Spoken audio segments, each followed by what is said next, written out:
Même si nous avons le contraire, c'est comme si nous essayons de tuer Dieu.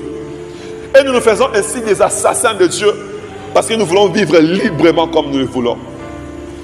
En essayant de vivre librement, c'est comme si tu es en train de vivre comme un peuple sans Dieu, comme une personne sans maître, comme une brebis sans berger.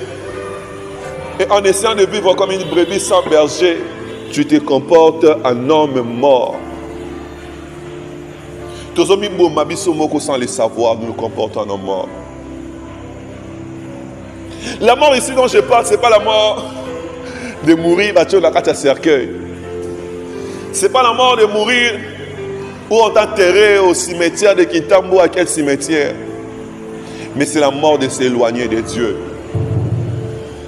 C'est la mort de s'éloigner de Dieu.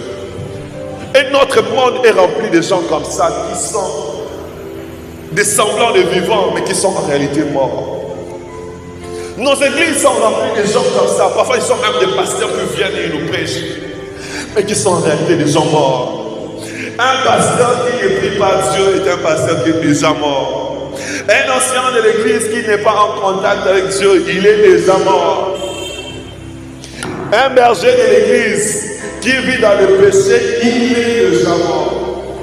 C'est un semblant de vivant, mais qui en réalité est mort. Tout éloignement, chaque pas que tu fais loin de Dieu, c'est un pas que tu fais vers la mort. Ce n'est pas que Dieu qui vient te tuer, mais chaque fois que toi tu t'éloignes de Dieu, tu t'approches de la mort. Et on se tue à petit feu. Et on se tue soi-même. Tout en ne cherchant pas. Mais gloire soit rendue à Dieu qui a prévu un mécanisme de salut. Gloire soit rendue à Dieu qui a prévu un mécanisme de salut et qui a dit, mais les dons gratuits de Dieu. C'est qu'à tous ceux qui sont éloignés, il y a une possibilité de revenir vers Dieu. À tous ceux qui se sont égarés loin de Dieu, il y a une possibilité de retourner à la vie. Je vous ai dit que la vie ne finit pas en soi. Mais la mort ici est définie comme étant s'éloigner de Dieu.